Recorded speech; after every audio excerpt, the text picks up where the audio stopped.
तो प्रेम से बोलिए भगवान हनुमान जी की जय। एक समय की बात है, एक ब्राह्मण दंपत्ति को कोई संतान नहीं थी, जिस कारण वह बेहद दुखी थे। एक समय ब्राह्मण वन में हनुमान जी की पूजा के लिए गया। वहां उसने महावीर जी से एक पुत्र की कामना की। घर पर उसकी स्त्री भी पुत्र प्राप्ति के लिए मंगलवार का व्रत करती थी। वह मंगलवार के दिन व्रत के अंत में हनुमान जी को भोग लगाकर ही भोजन करती थी। एक बार ब्राह्मणी ने व्रत किया था और ब्राह्मणी भोजन नहीं बना पाई थी, हनुमान जी को भोग नहीं लगा सकी। उसने प्रण किया कि वह अगले मंगलवार को हनुमान जी को भोग लगाकर ही भोजन करेगी। वह भूखी प्यासी 6 दिन तक पड़ी रही। मंगलवार के दिन वह बेहोश हो गई और हनुमान जी उसकी निष्ठा और लगन को देखकर प्रसन्न हुए। उन्होंने आशीर्वाद स्वरूप ब्राह्मणी को एक पुत्र दिया और कहा कि यह तुम्हारी बहुत सेवा करेगा। बालक को पाकर ब्राह्मणी अति प्रसन्न हुई। उसने बालक का नाम मंगल रखा। कुछ समय उपरांत वह ब्राह्मण घर आया तो बालक को देखकर पूछा कि वह कौन है। पत्नी बोली कि मंगलवार का व्रत से प्रसन्न होकर हनुमान जी ने यह बालक हमें दिया है। तो ब्राह्मण को अपनी पत्नी की बात पर विश्वास नहीं हुआ। एक दिन मौका देखकर ब्राह्मण ने बालक को कुएं में गिरा दिया। घर पर लौटने पर ब्राह्मणी ने पूछा कि मंगल कहाँ है। तभी पीछे से मंगल मुस्कुराता हुआ आया और उसे वापस आकर देखा तो ब्राह्मण बहुत आश्चर्यचकित रह गया। रात को हनुमान जी ने उसे सपने में दर्शन दिए और बताया कि यह पुत्र उन्होंने ही दिया है। ब्राह्मण सत्य जानकर बहुत खुश हुआ।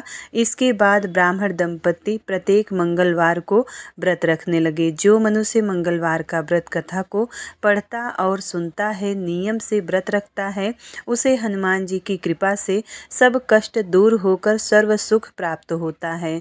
प्रेम से बोलिए श्री हनुमान भगवान की जय।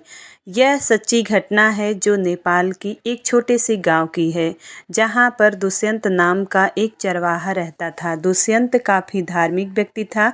वह भगवानों की पूजा पाठ प्रतिदिन नियमित रूप से करता था। एक बार दुष्यंत का बहुत बुरा समय आया।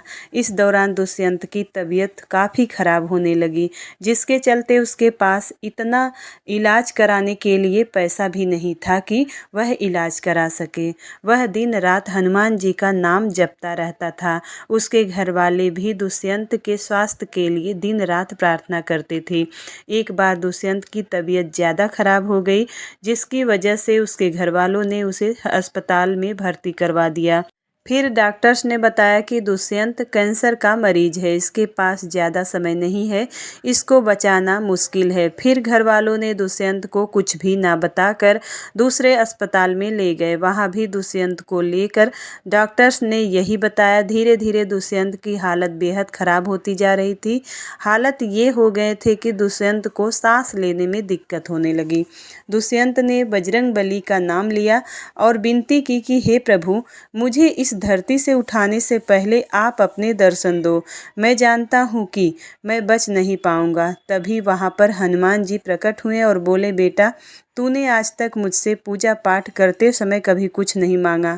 बता तेरी आखिरी इच्छा क्या है, मैं तेरी यह आखिरी इच्छा जरूर पूरी करूंगा। दुष्यंत ने कहा कि हे प्रभु, यदि आप मुझे कुछ देना चाहते हैं तो जीवन दान दो। मैं अपने परिवार के लिए वह सब कुछ कर सकूं ताकि वह मेरे जाने के बाद किसी भी तरह की कमी महसूस न करे। यह सुनकर हनुमान जी ने कहा, ठीक है, मैं तेरी यह इच्छा पूरी करूंगा, लेकिन कुछ समय के अंदर ही तेरी अकाल मृत्यु हो जाएगी। उससे पहले तू अपने जीवन के सभी लक्ष्यों को पूरा कर ले। यह कहकर हनुमान जी ने दुष्यंत के सिर पर हाथ फेरा, जिसके बाद दुष्यंत बेहोश हो गया और हनुमान जी वहां से गायब हो गए। कुछ ही देर के बाद डॉक्टर्स ने दुष्यंत को मृत घोषित कर दिया। घर वाले अस्पताल में रोने लगे। दुष्यंत का बड़ा भाई जैसे ही उसको देखने गया तो दुष्यंत की सांस धीरे धीरे चलने लगी। यह चमत्कार देखकर डॉक्टर्स हैरान रह गए। अब वहां पर उन्होंने कहा कि ऐसा नहीं हो सकता, दुष्यंत को गंभीर कैंसर है और यह बच कैसे सकता है। इसके बाद डॉक्टर्स ने दुष्यंत का इलाज किया और कुछ ही दिनों के बाद दुष्यंत स्वास्थ्य में काफ़ी फर्क दिखने लगा। दुष्यंत बहुत जल्दी ठीक होने लगा। जिस दिन अस्पताल से घर जाना था, उस दिन दुष्यंत ने हनुमान जी की यह सच्ची कहानी सभी को बताई, जिसे सुनकर सब दंग रह गए। फिर डॉक्टर्स ने दुष्यंत को कहा कि यह किसी चमत्कार से कम नहीं है। एक मरा हुआ इंसान वापस जिंदा हो गया। सच में भगवान ने तुम्हें नया जीवन दान दिया है। दुष्यंत यह बातें सुनकर हंसने लगा, क्योंकि हनुमान जी ने उसकी अकाल मृत्यु होने की बात कही थी, लेकिन यह बात उसने किसी को भी नहीं बताई। कुछ महीनों में दुष्यंत ने इतनी मेहनत की कि हनुमान जी की कृपा से उसकी सारी इच्छाएं पूरी होने लगी और यह दुष्यंत का आखिरी समय आ गया था। दुष्यंत को सुबह से ऐसा लग रहा था आज का दिन उसके लिए आखिरी है, इसलिए घर से निकलते समय उसने एक पत्र लिखा, जिसमें उसने हनुमान जी की कही सारी बातों को लिखा और दुष्यंत ने वह पत्र अपने कमरे में छोड़ दिया और बाहर चला गया। सड़क पार करते समय दुष्यंत की एक बड़े ट्रक से टक्कर हुई और उसकी मौत हो गई। कुछ ही देर के बाद दुष्यंत के घर वालों को सूचना दी गई। घर वाले का रो रो कर बुरा हाल हो गया। धीरे धीरे दुष्यंत के परिवार वालों के दिन सुधरने लगे और वह खुशहाली के साथ जीवन व्यतीत करने लगे। तो प्रेम से बोलिए भगवान हनुमान जी की जय। श्री रामचंद्र भगवान की जय। उत्तर प्रदेश में रहने वाले रघुदास की यह कहानी है, जो पेशे से 5 स्टार होटल में वेटर थे और यह नौकरी रघुदास काफ़ी सालों से कर रहे थे। और इसके अलावा रघुदास हनुमान जी का परम भक्त थे और बचपन से ही उनको हनुमान जी की भक्ति करने में आनंद आता था। वह अपने छोटे से छोटे काम को संपन्न करने से पहले हनुमान जी का नाम लेते थे और कई साल हनुमान जी की भक्ति में बीतते चले गए। फिर एक बार उनकी ज़िंदगी में ऐसा चमत्कार हुआ, जिसके बाद से रघुदास आज बुलंदियां हासिल कर रहा है। और रघुदास ने अपनी कहानी को बताते हुए सबसे पहली बात यह बात बोली कि आधुनिकता युग में आज हम भगवान के चमत्कारों को अंधविश्वास का नाम देते हैं, लेकिन सच्चाई तो यह है कि यदि दिल से आप भगवान को बुलाते हैं तो वह स्वयं रूप में आपके सामने आकर आपकी मदद करते हैं। शायद किसी को इस कहानी पर यकीन हो ना हो, लेकिन आप लोगों के माध्यम से हम यह कहानी उन लोगों तक पहुंचाना चाहते हैं जो भगवान के चमत्कारों को नज़रअंदाज करके अंधविश्वास का नाम देते हैं। तो चलिए कहानी को शुरू करते हैं कि आखिर हनुमान जी क्यों प्रकट हुए और ऐसी कौन सी वस्तु दे गए और जिसने रघुदास की ज़िंदगी बदल दी। रघुदास ने आगे बताया कि मैं 8 साल से होटल लाइन में काम कर रहा हूँ। मैं एक मिडिल क्लास फैमिली से हूँ। मेरे घर में 5 लोग हैं, 2 बहन हैं, एक मैं और एक मेरे माता पिता हैं और काफ़ी बुजुर्ग हो गए हैं माता पिता, और एक बहन की शादी हो चुकी है। दूसरी बहन की शादी का टेंशन के लिए मैं आगे बढ़ने की कोशिशों में लगा रहता हूँ। एक बार रघुदास के साथ ऐसी घटना घटी जिसे जानकर आप भी हैरान रह जाओगे। रघुदास ने बताया कि 5 साल बाद होटल का मैनेजर की बदली हुई। पहले वाले मैनेजर से मेरा व्यवहार काफ़ी अच्छा था, लेकिन नए मैनेजर के साथ मेरी अक्सर अनबन रहती थी। 5 साल के अनुभव के बावजूद भी वह मेरी गलतियां किसी न किसी काम में निकालने लगा। एक बार तो उसने साथ मेरी हाथापाई हो गई और उसने मुझे नौकरी से निकाल दिया, जिसके बाद मेरी आर्थिक स्थिति काफ़ी ख़राब होती चली गई। वह हालात ऐसे हो गए कि मुझे कहीं भी नौकरी नहीं मिल रही थी। हर तरफ से निराशा हाथ लग रही थी और फिर एक दिन किसी बड़ी कंपनी में नौकरी तलाश में गया। वहाँ भी मुझे नहीं रखा गया।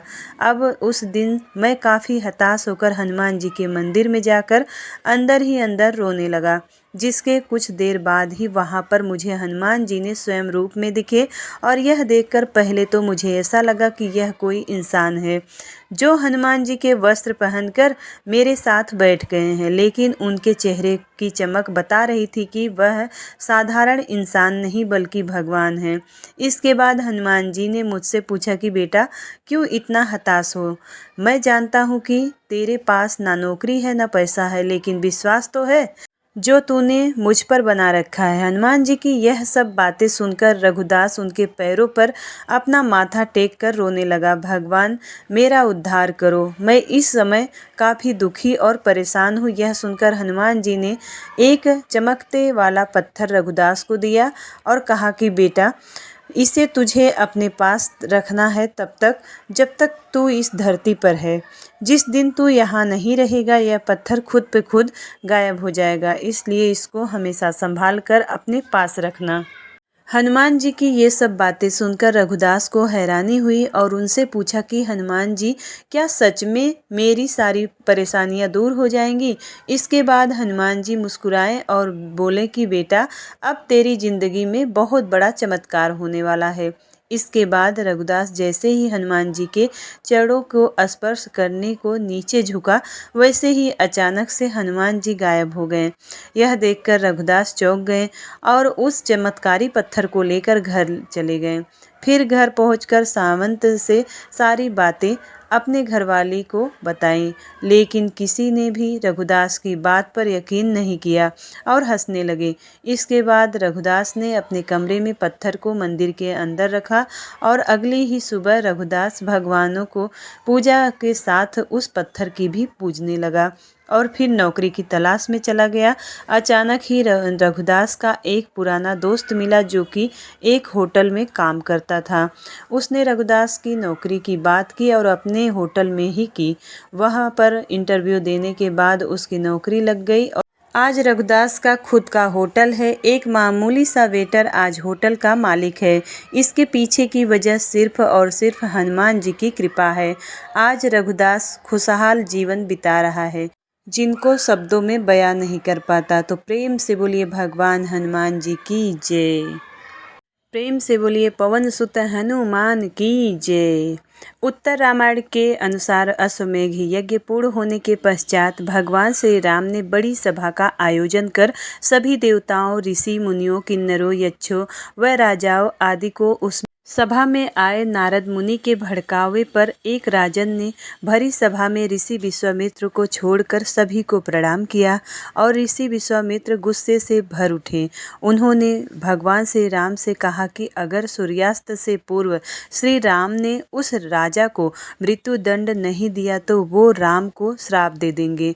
इस पर श्री राम ने उस राजा को सूर्यास्त से पहले मारने का प्रण लिया। श्री राम के प्रण की खबर पाते ही राजा भागा भागा हनुमान जी की माता अंजनी की शरण में गया तथा बिना पूरी बात बताए उसने प्राण रक्षा का वचन मांग लिया।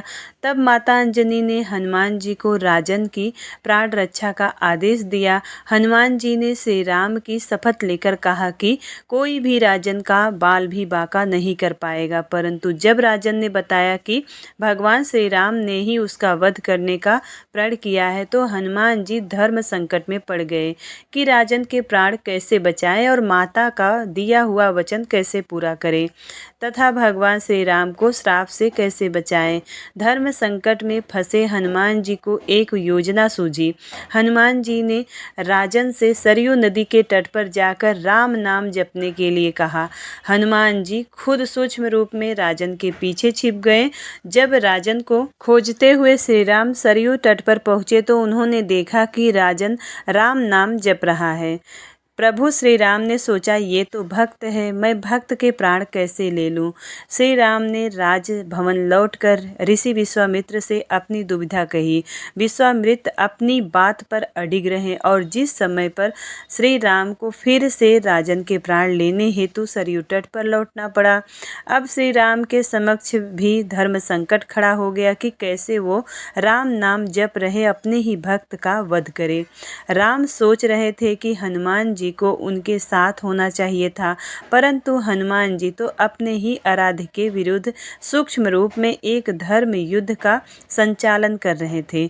हनुमान जी को यह ज्ञात था कि राम नाम जपते हुए राजन को कोई भी नहीं मार सकता, खुद मर्यादा पुरुषोत्तम राम भी नहीं।